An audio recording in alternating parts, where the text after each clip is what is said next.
Welcome to Unapologetic, where we defend truth without compromise with Dr. Bobby Conway, the One Minute Apologist. I'm your host, Tim Hall. On today's episode, we're going to be discussing some views of a progressive Christian.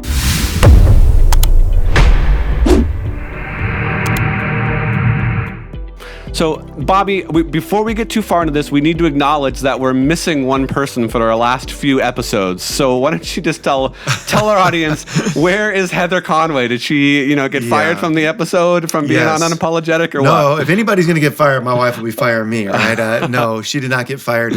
One of the things, when we started the radio show, we weren't thinking about planting a church. And so since the radio show got off the ground here, we've moved from Southern California back to North Carolina, and we're starting Image Church. And my wife has been engaged in women's ministries, and she's also helping out with children's ministries. And so all that to say, you're building a house. Our workload has increased greatly, so she will be kind of a spot guest coming on.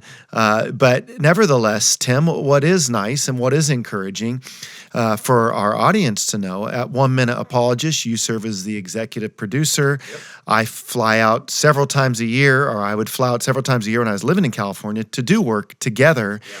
So in some ways, it was a real no-brainer that when Heather was getting crunched and busy, that, hey, you and Tim go at this. And Heather's heart too, Tim, as you know, it's very much pastoral. It's she's wants to talk about more of the practical side of things. And I think at certain points she'd feel like, oh my goodness, I get a little bit nervous, Bobby, if you start talking about some of these types of things. Okay. So we'll bring her in and keep her on a heart level, and then you can kind of challenge me on some of these more academic topics that I know that you love as well. All right, well, let's do that. So we're going to review some clips from a YouTube video of a conversation between a conservative Christian and a progressive Christian. Now, this video has close to 200,000 views so far on YouTube, and many of the statements that the progressive Christian makes, I've heard many who put themselves in that camp make. So I thought it'd be really good to address some of these clips, some of these issues that he talks about. But before we do that, would you just be able to define what progressive Christianity is and why we're talking about it today? Sure. And as you know, Tim, I haven't watched this whole YouTube piece that you want to interact around.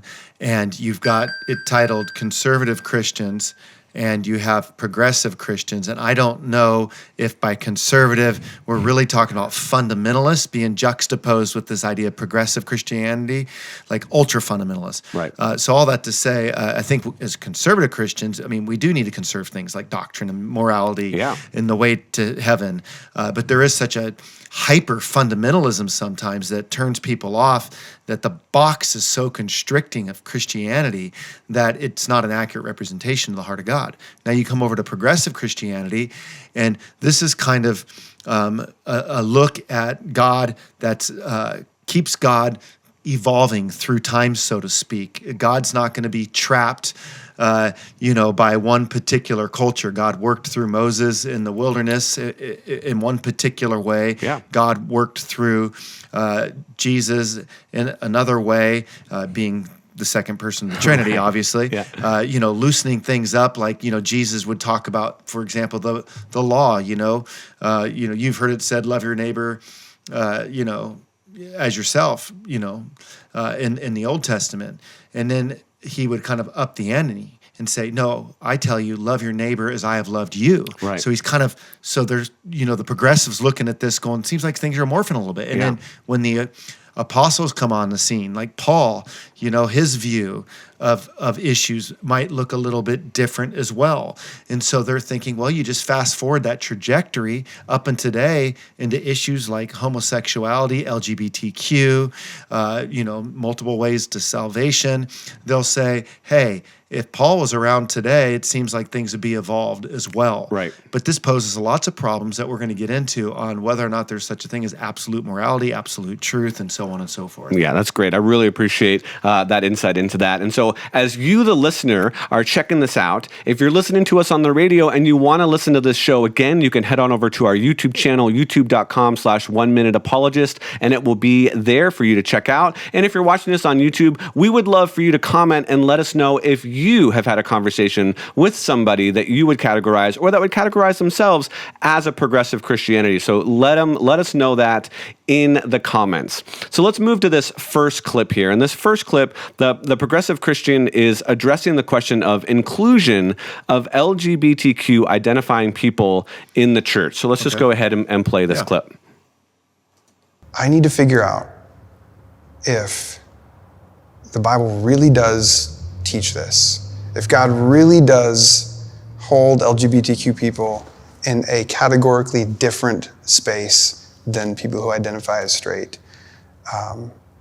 Because the church has a long tradition of getting issues significantly wrong that do a vast amount of damage to people. And this has been one where the church has done a ton of damage for LGBTQ people. And I hit a point where I'm like, if I'm going to continue to be a part of this Christian tradition, being in this work, I need to figure out if I can continue holding on to this belief with any integrity.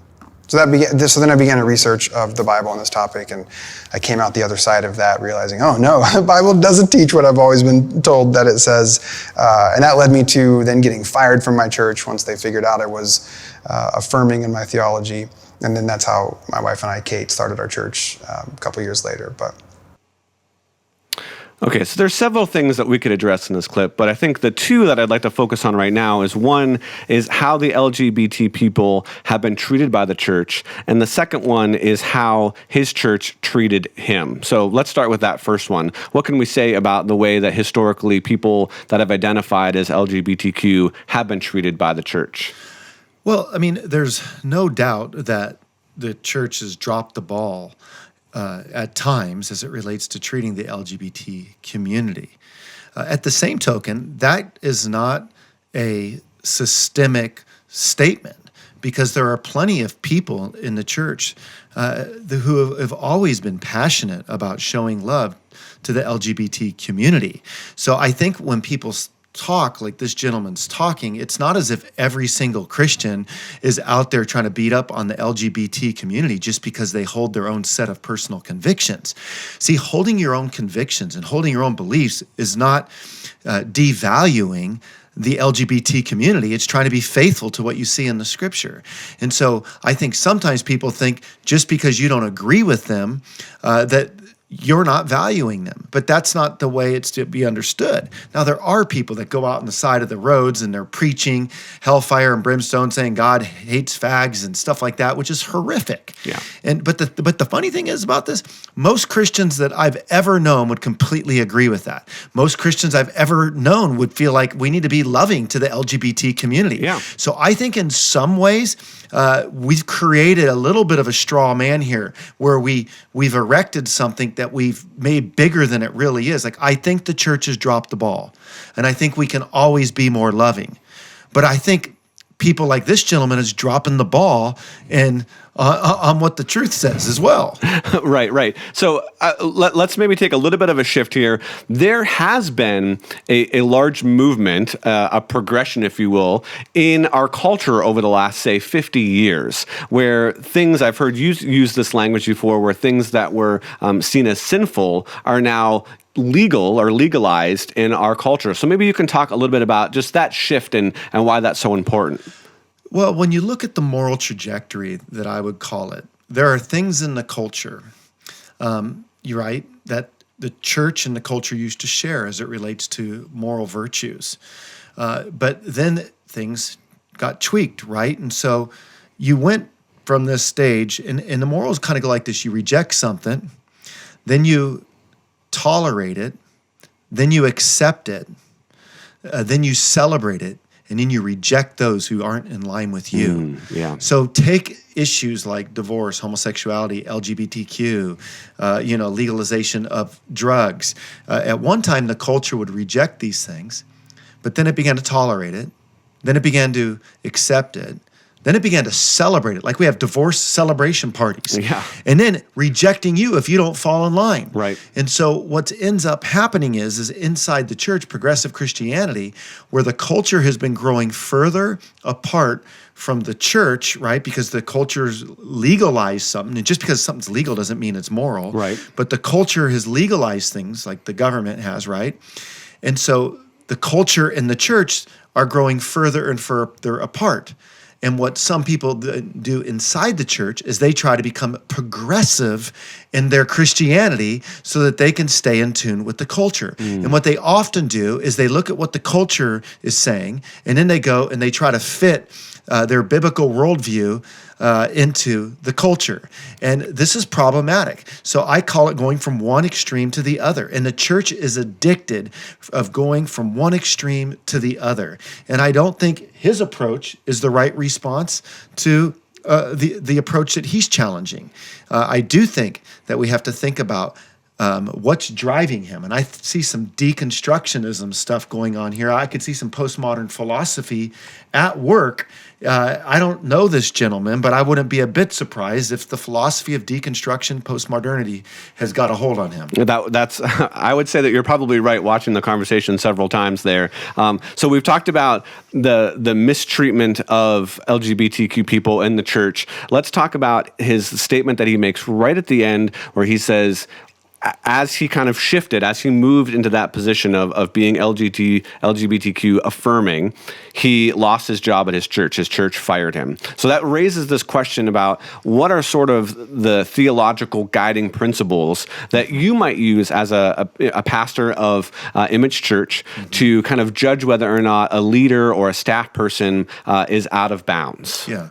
Well, I mean, look, I would imagine in his new church, I wonder if he would have somebody like me on staff. That's a good point. So he might have felt like, you know what, I got let go because I was not, because I'm LGBTQ affirming. Well, what if somebody's not LGBTQ affirming? I suspect his entire staff is LGBTQ affirming. Yeah. So that's convenient, right? Right. So all that to say, is it relates to, how to handle this, we do have to have some sort of guidelines. I mean, I recognize that for anybody. I mean, a Muslim imam that's kind of overseeing a mosque has to have some of his guidelines, and a Buddhist priest is going to have some of his guidelines. So I don't fault people for, trying to have their own set of values to express what it is that they believe. So I think that as a pastor, yes, I would expect that the staff would be Bible affirming. Now, he said, I came to see that this is not what the Bible taught. And I can only imagine, what his influences are on the Bible and how he's seeing this progressive hermeneutic that is probably influenced him. But I don't think it holds water. I think that he would get backed into a corner really quickly. In fact, I saw Sean McDowell, great Christian apologist, a great friend of mine, debate Matthew Vines. And Matthew Vines was huge on this whole gay affirming project. And Sean McDowell, in a loving way, absolutely dismantled Vines. It was a dismantling. In a loving way. In a loving way, Yeah. but it was a dismantling because the hermeneutic that they're erecting, it's very difficult. It's very easy to show that you're being influenced by deconstructionism, modernity thinking, postmodern thinking. There we go. We got it. Three's a charm, baby. So that's what I'd say to that. Yeah, definitely. Okay, well, let's move to this next clip. So, Bobby, you've just finished up your second doctorate in the field of moral philosophy. And this next clip, he's going to make some claims about the nature of morality. And so one of the things that he explains right before this clip is that he kind of takes this naturalistic evolutionary approach to the origin, to human origins. So let's listen, and then we'll get your response here on this.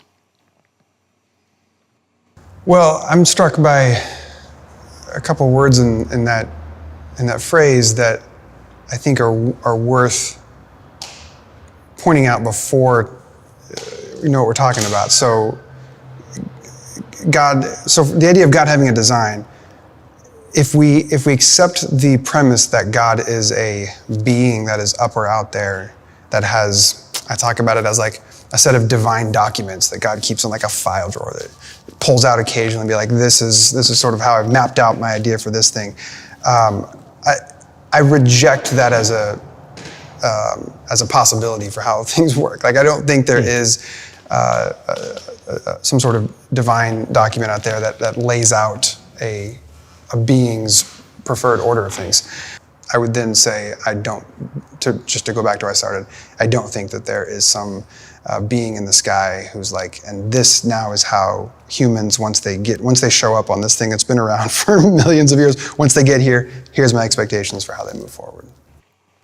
Okay, so this idea of God as a being that is out there with a filing cabinet full of morals, is that how we should think about morality? Well, a couple things. First off, I am sympathetic to anybody that wants to show great value to the LGBTQ community. I mean, the truth is they're people, and we need to value everybody, and God cares about everybody.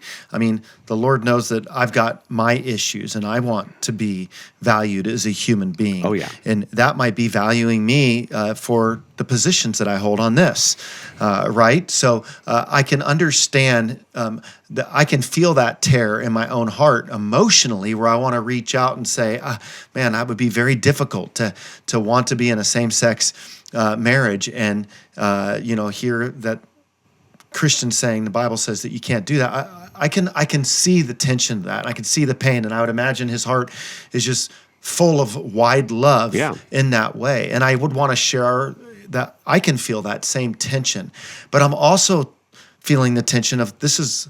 I'm a Christian, and I see the Bible, and it's not up to me to treat it like going to TCBY and sampling different flavors of the day and then discarding what I don't like and taking what I do like. So it's my job not to be as concerned about what I think as much as what God thinks, and aligning my thoughts to God's thoughts.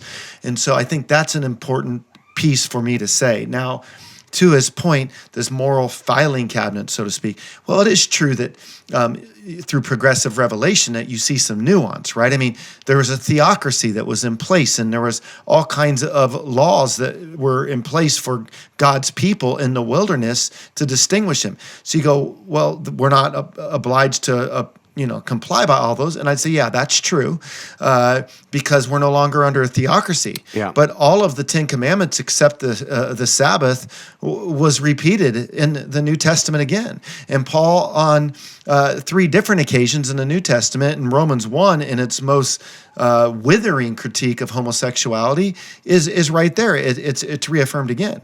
And so where this person's going is you're opening Pandora's box so much. You got the LGBTQ, but what about the polygamous? Right. What about the polygamous? What about the bisexual who says, my love is so broad, I can't be content if I can't have a husband and a wife. Right. Like, why are you making me make a choice between a wife or a husband? I'm capable of a broader love, and it should be both.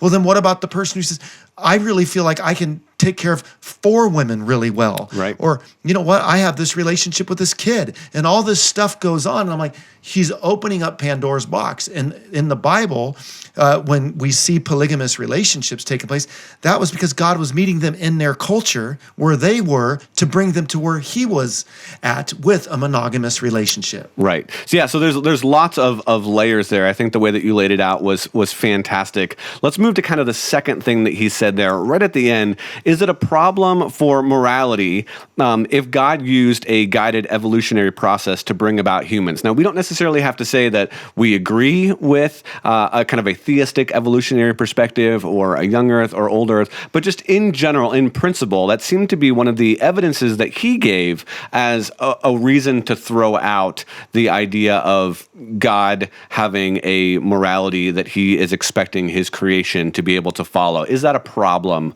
for morality in general? I don't think so at all. I mean, it just seems like he's read Sam Harris's Moral Landscape, on well-being. I mean, I'm just wondering what he's reading. Foucault, Derrida, these French postmodern thinkers. And look, I get it. Like, I had my own attacks with doubt. But the reality is today that it's like, so is he a moral relativist? And it seems like he's clearly leaning that direction. Yeah.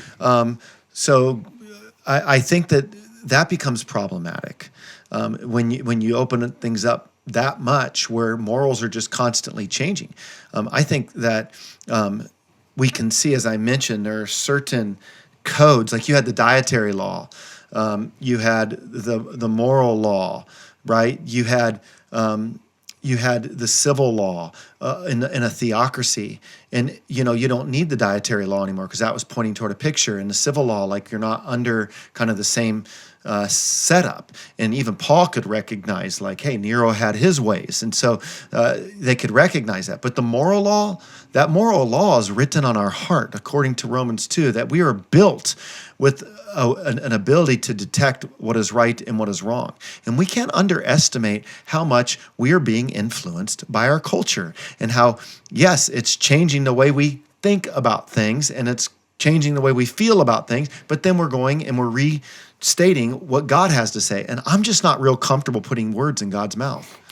Right. So just the idea of evolution happening over a long period of time, survival of the fittest, does that mean that God couldn't say that murder is wrong, or that adultery in any form is morally wrong, or some of those things? Like, does that create some sort of problem? It's like, oh, well, it seems relativistic. It's like, at one point it's okay, and now it's bad. Does that create issues? It doesn't even make sense. I mean, okay, I think I understand that the late Ravi has gone through a lot of public scrutiny, but I think he was, if I'm not mistaken, a theistic evolutionist.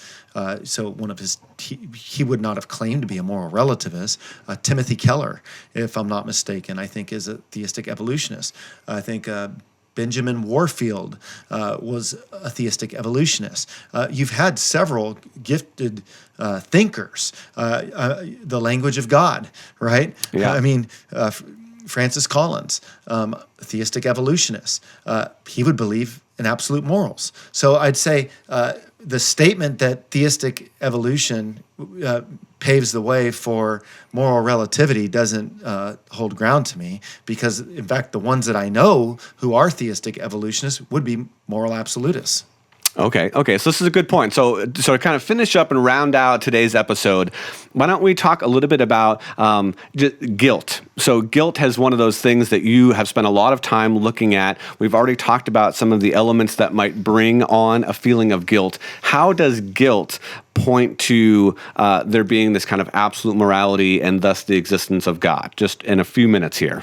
Okay. Well, I mean, there is pseudo guilt and there's authentic guilt. So I think there's a lot of people that feel guilt, but they're not, in fact, guilty. There's a lot of people who are guilty and they don't feel guilt. Our friend David Wood, right? Our friend David Wood, right? A psychopath. But he can recognize his guilt rationally. He just doesn't feel guilt for his actions. A healthy response would be able to recognize that guilt is caused by a moral, transgression, and we would have guilt feelings accompanying it. And so we're living in a culture today that, yes, guilt, the goodness of guilt. I mean, like, what could be the goodness of guilt? Well, it's good that we recognize that we are broken and that there's a God who came to redeem us. I mean, here's the deal. The cross, Jesus was dying for the things that we had broken, absolutely.